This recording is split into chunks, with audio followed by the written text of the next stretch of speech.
Hi, mwaka kuri mwe mwese, mwaka mwiza kuri mwe mwese, ndabasuhuje kandi mbifuriza kugira ibihe byiza. Ikaze nanone. Mwatangiye umwaka wa 2020 gute? Ngewe rero ku tariki ya mbere nayo mfite akazi. Umwaka wageze ndi mu buriri, ariko ntekereza ko ari andi mahirwe ubuzima buba buhaye umuntu kugira ngo akomeze atere imbere, yige, ahinduke, afasha abandi, agire ibyo azana muri societe, ibintu bitandukanye. Rero ntatinze cyane, nitwa Bukize, ndaguha ikaze rero wowe urimo urankurikirana. Uyu munsi twaba turi buganire ku kintu cya business.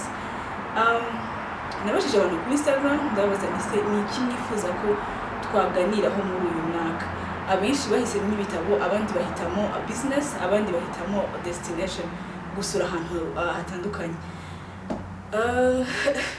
Gusura bisa nkaho ni ikintu ntari nsanzwe nkora, gufata kamera, yego ndatembera, ariko ubusanzwe ntago ndi wa muntu werekana aho nagiye ko byagenze gute, ariko tuzagerageza. Reka tuganire kuri business rero uyu munsi. Ushaka kwibaza utize kuki ushaka ko tuganira ku business. Ese aho nigeze nkora business? Yego, ibya business ndabizi. Ntabwo nakubwira ngo ndi wa muntu wagize miliyoni n'amamiliyoni y'amafaranga y'amanyarwanda, naba nkubeshya, ariko ntekereza ko hari initiative zitandukanye nagiye ntangira. Nimvuga ngo business, iki kiganiro ndagicamo ibice bibiri. Hari business izana amafaranga ukuntu niba ariko navuga, ariko hari na initiative utangira ufite n'amafaranga make ariko ugamije kugira ikintu uzana muri societe. Nibyo rero turi buganireho uyu munsi. Mbere yuko rero tuganira, kuko nabwiraga naciyemo parti ebyiri zitandukanye. Ndifuza ko tuganira umwaka utangira, ntawe utifuza kugira ikintu cyiza akora cyangwa se ikintu gitandukanye n'icyo yarasanzwe akora. Rero nifuje ko mu gihe dutangira umwaka nabaganiriza, hanatumira bamwe mu nshuti zanjye, tukavuga kuri business ushaka gutangiza amafaranga agera ku 100,000 by'amafaranga y'amanyarwanda. Kubera ko buri gihe hari amagambo avuga ko buri gihe business igomba gutangizwa n'amafaranga menshi. Initiative runaka niyo bitabizana amafaranga, utagamije kuzana amafaranga mbere na mbere, ugasanga nyine amafaranga yabaye amafaranga. Rero nifuje kuzana inshuti zanjye, nanjye nkababwira izo ntekereza business ushaka gutangiza 100,000, ariko nyuma ningira amahirwe abantu ndimo ndasaba ko bamfasha, nabo nzababaza na yihe business ushaka gutangira ufite amafaranga hagati y'500,000 ndetse na miliyoni cyangwa kuzamuka kandi ukizera ko uri bubone inyungu. Reka rero mbere yuko mbabwira ngiye business ntekereza 5 zigera kuri 7 wakora uhereye ku 100,000, reka mbabwire urugendo rwanjye gato muri business. Ubusanzwe ntabwo tuganira ubuzima bwanjye buri personnel, ariko kugira ngo niza tubigendanemo neza ndetse n'amahoro, reka njye ku ruhande gato rwa business. Ubundi natangiye kwinjira muri business nkeka ko ari kera. Nzabaza neza mama, mubaze niba kera nta bombo bajyaga bamba wenda nkazicuruza cyangwa nkazitanga, ariko icyo nzi cyo nuko nshaka ko natangiye kera. Rero urabona ko mu Rwanda tugira uriya mwaka wo guhagarika amasomo mbere yuko ujya muri university. Uriya mwaka njye ntabwo nicaye, nibwo navuga ko natangiye gusa nkaho ninjira mu bintu bya business no kwingaginga mu zindi gahunda nyine zitandukanye.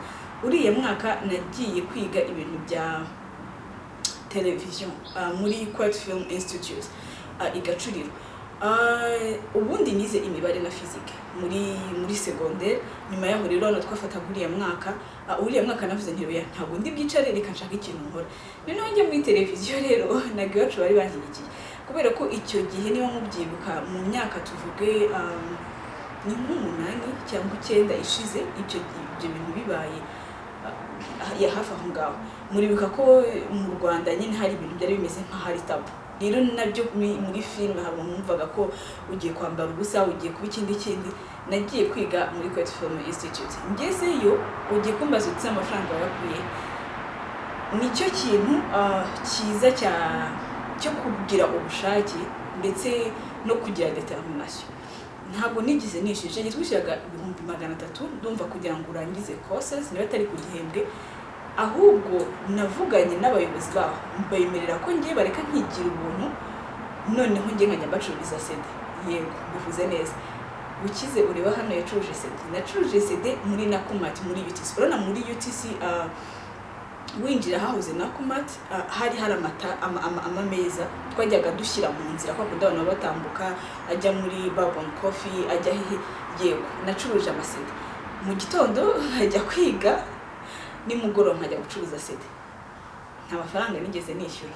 Noneho ikiza nyine nababwiraga cya initiative ndabivuga kubera ko hari nk'ukuntu umuntu yanga gukora ikintu ari excuse nyine utanga simfite amafaranga et pourtant hari umuntu utegereje ko we gira ikintu wofaringa n'icyo urimo urasaba bagufashe gute. Abantu barahari pe bifuza kugufasha ako nta muntu uzagufasha abona ko udafite ubushake bwo gukora ibintu. Noneho nyuma rero aho muri kwete ikintu gitangaje niho navanye gigs ikiraka cyo gukora kuri televiziyo y'u Rwanda, niho nahuriye n'umuntu watumye mbona akazi ko muri gira ubuzima.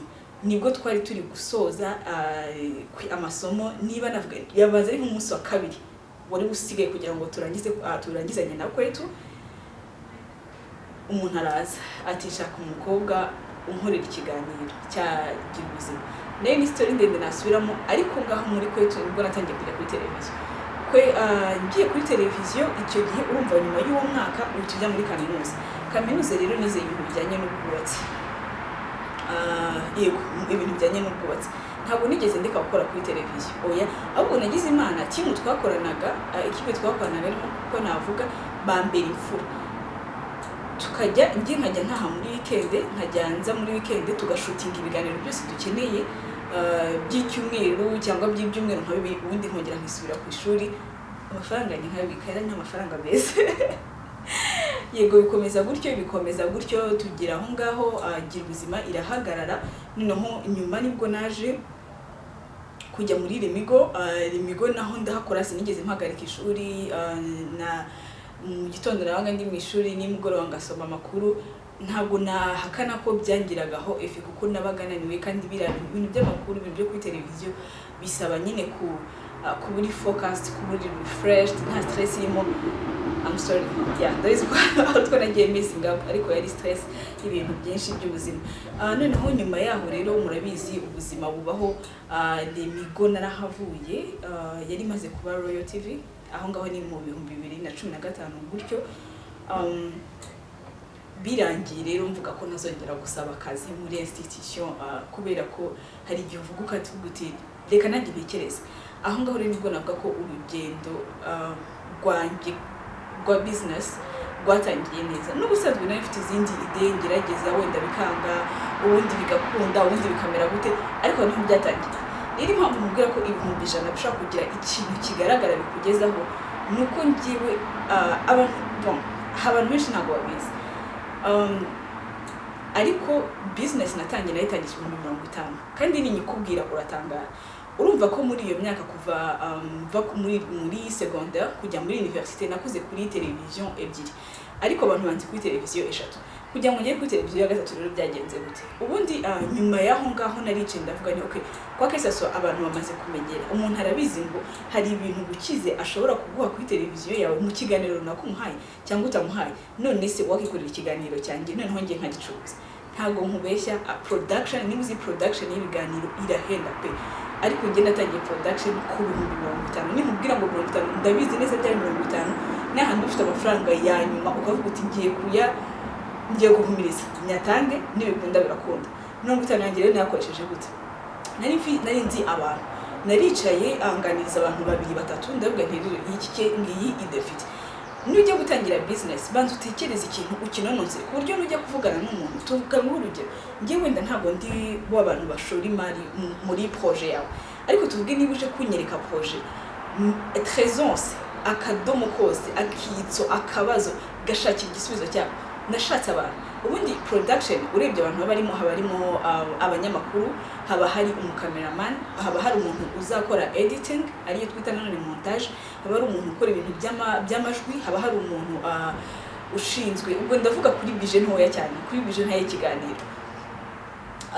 Abo bantu bose utekereze ko nabashije kubabona muri amafaranga make kandi nkubwira ngo ayo mafaranga make anyway ndaza kuyajya mu kanya. Ubwo naricaye ndeba neza icyo nashaka gukora ukuntu ngiye meze abantu banzi ntabwo nkunda amafaranga cyane.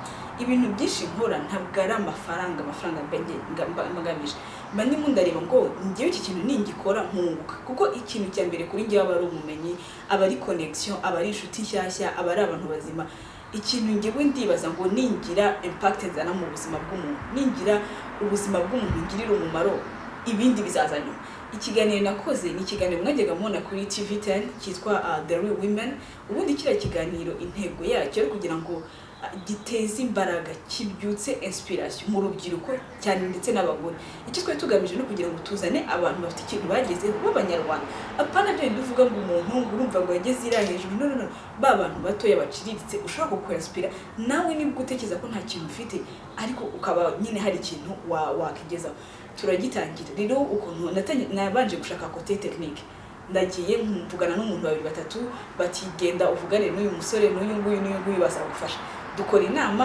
n'abasore babiri umwe yitwa Chris undi yitwa John turicara mbabwira initiative yanjye nabwo ngende ndashaka gukora production company ariko kugira ngo dutangire nifuza ko dukora iki kiganiro John aza nk'umukameraman Chris aza nk'umu-edit noneho twemeranya ko tugiye gutangira dukorera ubwo ariko ko nitubona abantu bamamaza tuzagenda tugabana gutya na gutya baranyemerera nyuma yaho nshaka aba-co-host niko nabyita nzana Mobilize na Christelle nabo turaganira ndabwa ni initiative yanjye ni iyi ngiyi mwanyemerera ntagomba beshi nta bintu by'amatike byajemo nta uzaduhemba ngahe oya ibyo 50 ikiganiro cya mbere twakodeshejemo kamera tunayanywa fanta kuri set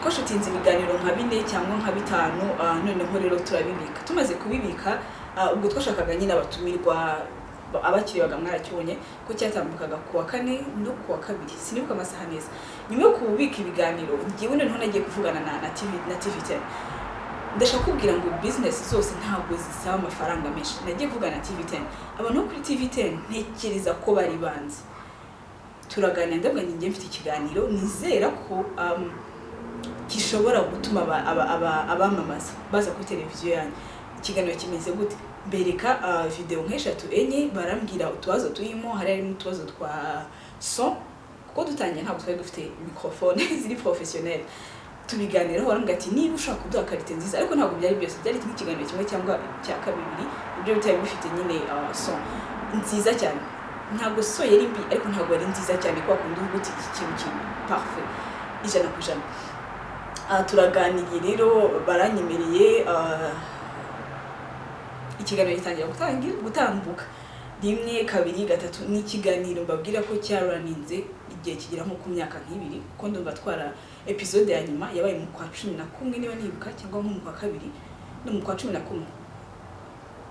mu kwa 2 niko ntekereza ku 2017 n'ibyo rero ikintu navuga nyuma ya TV10 urumva ko twagomba gushaka na location aho no gushutingira nagiye inyarutarama urabona hariya mu bashinwa ndumva yitwa Chillax abashinwa mbemerera ukuntu nyine tuvugana ndabwa ni buri gihe mu kiganiro tujye tuvuga izina ryanyu tuvuge ko dukorera hano n'ibiki byose abashinwa tujyana contract y'umwaka niko tuzajyana ahantu heza cyane niba uhazi urabona urenze kuri golf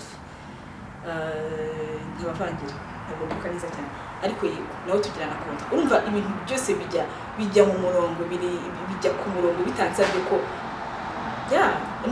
ikindi gihe gikurikiyeho ko twagiye duhinduranya uyu munsi ugakoresha umukameramani undi mukameramani byose byagiye bibaho kubera inshuti mfite pe kandi ntabwo nabwira ngo twarafeilinze kuko icyo gihe niba nibuka twagizemo ibiraka by'ama publicité byo gukora nka company nyuma yaho rero icyakurikiyeho ni ikintu ko hagati nuko nakomeje kugira initiative yo kuvuga ngo reka noneho muri televiziyo iri online kuko niba naratangiye ikiganiro gutyo gatoya mu bushobozi bwanjye bukeya mfite kikagenda kikaraninga kigakomeza kikabaho mu myaka 2 n'ibindi bintu byose byari gushoboka online nagiye ngira ama initiative atandukanye anyway ndavuga gutaha nashaka kubabwira ukuntu natangiye business ibihumbi 50 kugira ngo udatekereza ko ibintu wenda mvuga ntabwo business uretse na business nari mfite indi initiative itabyara amafaranga yitwa Save Our Girls ukuntu twabikoraga ngiye nari mfite turaziranye n'ubu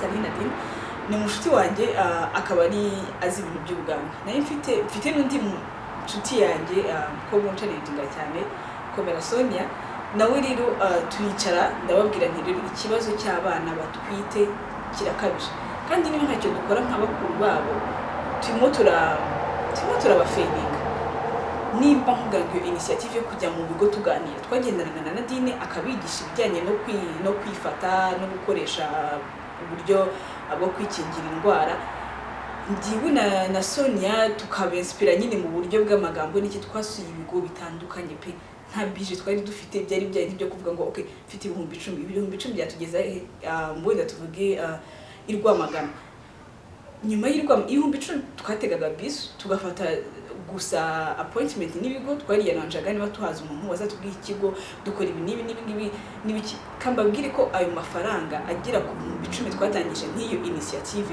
twubakiyemo umumama inzu irurendo ukuntu twayubatse twaragiye ukajya ubwira nka mama wawe tuvuge nkanjye nka mama mukize nkambwa nti mama rero dufite iki gikorwa wadufashije dufata umunsi umwe ku muganda ntabwo nzi niba mfite amafoto ndaza kuyabereka dufata umunsi umwe ku munsi w'umuganda dusaba amasima abantu dushoboye dusaba ibikoresho abantu dushoboye bino dusaba akagari ko umunsi w'umuganda baza kadufata umva inzu yari yaraguye pe inzu turayizamura ofite ntugire excuse reka wenda nere kubarambira bitaba birebeye cyane ubutaha nzaza mbabwira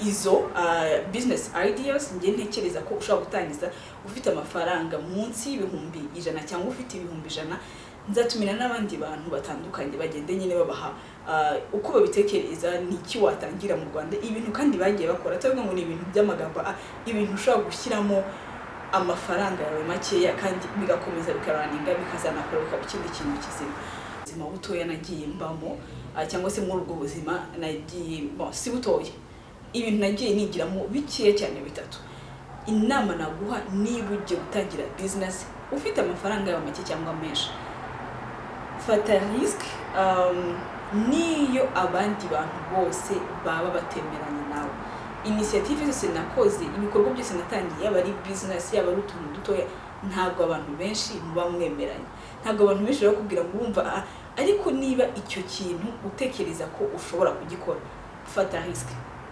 abantu banzi njye mfata risk pe ku buryo bukomeye niba mbyutse nkavuga ngo niba mbyutse nyine umutwaje ukambwira ngo ukibyuka utege bus ujya hanga ndabyuka nkagenda ntekize ko gufata risk muri business ni imwitozo wakora kuko burya iyo winvestishije ufite option ebyiri soit urayagarura cyangwa se urayabura igihe utekereza ko utari buyagarure still no kuyabona ntuyabona kandi ikintu cyiza mu gufata risk nta muntu homba either uriga cyangwa se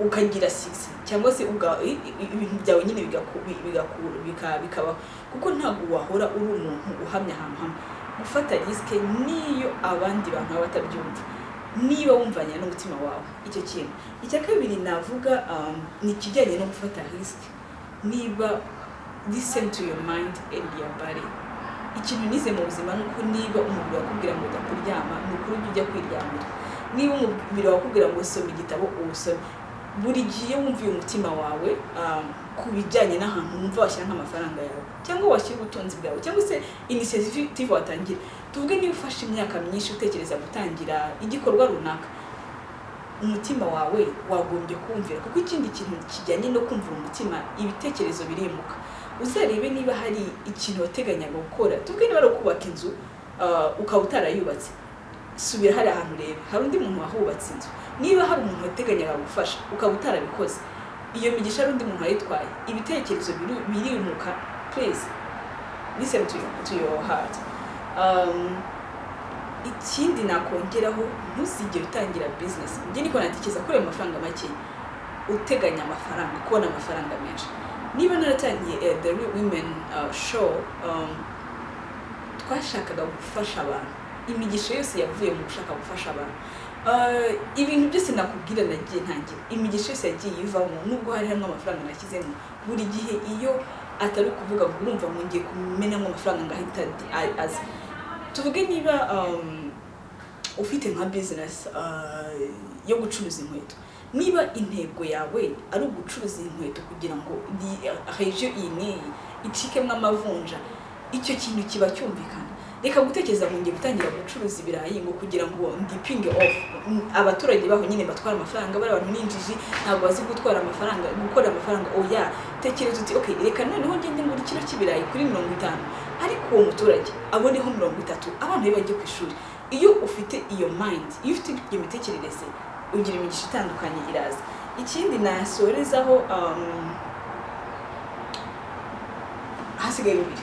Icyambere navuga ni ukajya wigereranya n'abandi, kuko niba ari ikintu kigoye mu buzima no gutekereza ko runaka yageze ngiye sindagerayo, uyu nguyu yateye imbere ngiye sindagerayo. Twese dufite uburyo ubuzima bwacu buteganyijwe kuzabaho.